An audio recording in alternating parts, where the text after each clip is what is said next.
They told the public it was a technical fix, a way to stabilize currency, to keep coins in circulation, to respond to wartime needs. They gave it a dry name in a paragraph of law, the Pittman Act of 1918. But what actually happened when the United States began melting down hundreds of millions of silver dollars was far stranger, far more political, and far more consequential than the polite language of statutes could ever reveal. Over 270 million silver dollars, nearly half of the nation's circulating silver coinage, were converted into bullion, shipped abroad, and sold at a price set by Washington.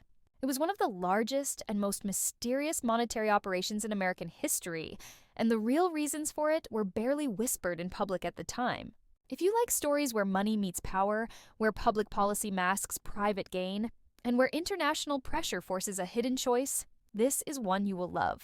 The melting of America's silver dollars was not merely a wartime measure. It was a geopolitical bailout, an imperial accounting maneuver, and a domestic political favor all rolled into one. To understand why a democracy would destroy its own currency, to melt it into bars and ship it across the ocean, you need to travel a circuit that passes through Nevada silver mines, the colonial markets of India, British balance sheets, and the anxious war councils of 1918. It is a story of allies, of empires, of the raw arithmetic of survival in a world at war. Let's start with the surface explanation, because it's important to see how the official story framed the action. The Pittman Act authorized the Treasury to convert up to 350 million standard silver dollars into bullion and to sell the bullion for the benefit of the United States, or to use it in subsidiary coinage. Crucially, for every silver dollar melted, the Treasury was to buy an equivalent amount of domestic silver and recoin it into new dollars. On paper, the act looked like a tidy swap: melt old coins into bars, sell or use the bars abroad, and then buy American silver and recoin dollars to replace those taken out of circulation. That circular logic was sold to Congress as both patriotic and economically sound. But when you follow the money, the circular logic starts to look less like neutral policy and more like carefully choreographed politics. Nearly 260 million of those melted coins were sold to Great Britain at a price set well below later market levels, a price that helped shore up British silver markets and, perhaps more importantly, helped Britain stabilize its colonial monetary system in India. The British faced a severe shortage of silver during the war years. India's currency was effectively tied to silver, and shortages there threatened the convertibility of rupee notes and, by extension, social order in a colonial territory essential to Britain's wartime logistics. London turned to Washington with a problem the Americans could solve: silver. Why India? Because the world then ran on metals in ways we mostly forget today. India's currency system relied heavily on silver, and during the First World War, silver production, distribution, and pricing were wildly disrupted. The Bank of England records and Federal Reserve analyses from the period show that India's demand for silver in 1918-1919 consumed something like more than a year's typical global production, creating a strategic panic in London. If India's silver convertibility had failed, the consequences could have been catastrophic for British rule and for the wider war effort. The British asked for help, and the Americans, who had large silver reserves and an interest in keeping Britain in the war, offered a solution: melt your coins, sell the metal, prop up India. But there was a domestic angle that mattered just as much. The Pittman Act required that the Treasury, after converting coins to bullion, purchase an equivalent amount of newly mined silver and mint replacement coins. That sounded like a patriotic plan to support American miners. And in fact, it was written into the law by a senator from Nevada, Pittman, whose constituency included powerful Western silver interests. The requirement to buy domestic silver guaranteed a market at a controlled price for American mine operators, which turned the act into a political win for the West's mining industry. In other words, Washington solved Britain's problem. But it did so in a way that also funneled demand and price support to American silver producers. The economists of the time recognized this as a deliberate quid pro quo. Assistance to Britain would come packaged with domestic support for miners. So you had three converging pressures: the geopolitics of keeping Britain solvent and India stable, the domestic politics of supporting a powerful mining lobby, and the mechanics of wartime finance that required unusual measures. Put them together, and you see why the United States would consider a plan that, to modern eyes, looks like financial vandalism, destroy your own coins so an ally can buy them as bullion, then buy domestic silver to make new coins at an advantageous price. It is elegant, ugly, and perfectly effective as a policy that did three things at once. To understand the scale of what was done, consider the numbers. Under the Act, the Treasury converted 270,000 to 32,722 standard silver dollars into bullion. That's roughly 209 million fine ounces of silver, a quantity so large that mint officials and coin collectors still talk about it in awe. The 270 million coins melted represented nearly half of the Morgan silver dollars in existence at the time, and the bullion poured from furnaces and stacked into bars filled cubic footage that would make any modern vault manager wince. Those bars were then delivered, in large part, to the British, at a price the U.S. government had effectively set. In return, America bought silver from its own miners and replated the economy with new coinage. It was a lightning operation on a national scale. Now, when governments do big operations, they often have public explanations and private effects.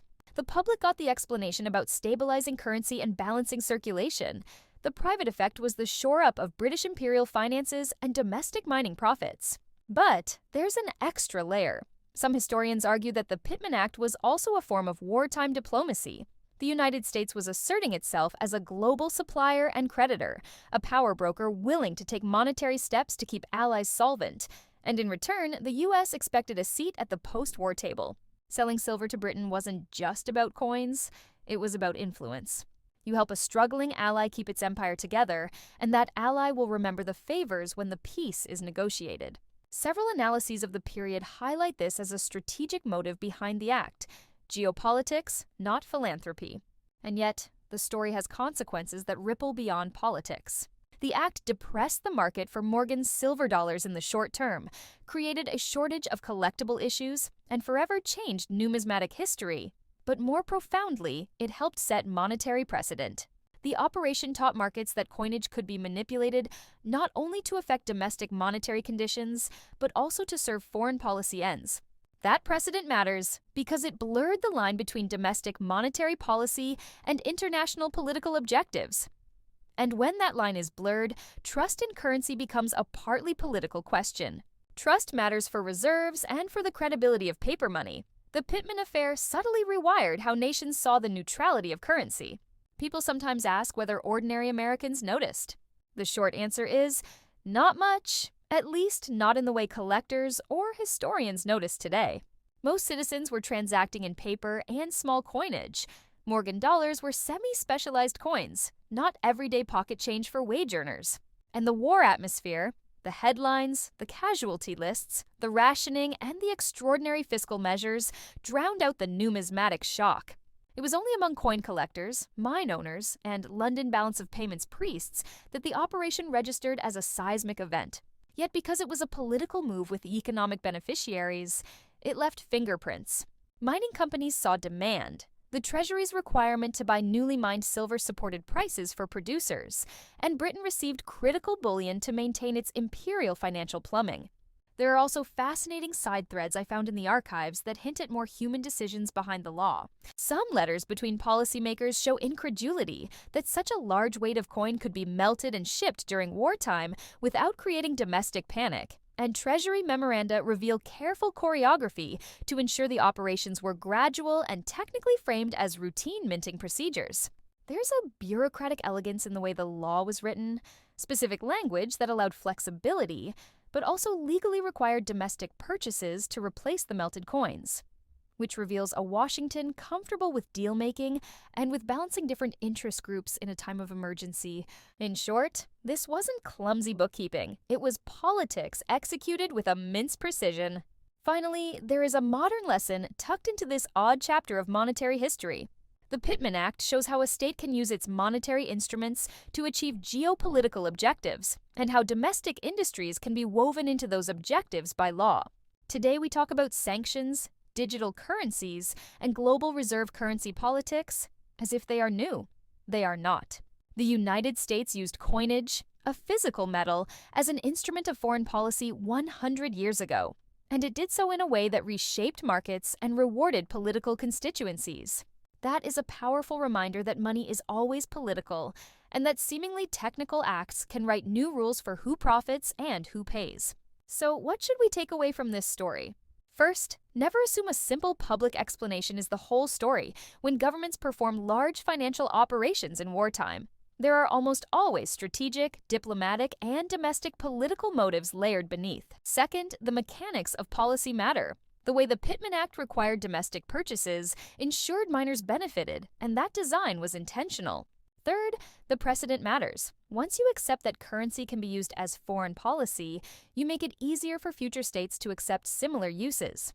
And finally, while the melting of 270 million silver dollars might seem like an arcana of numismatic interest, it is really a case study in the intersection of domestic politics, international diplomacy, and the raw arithmetic of global war.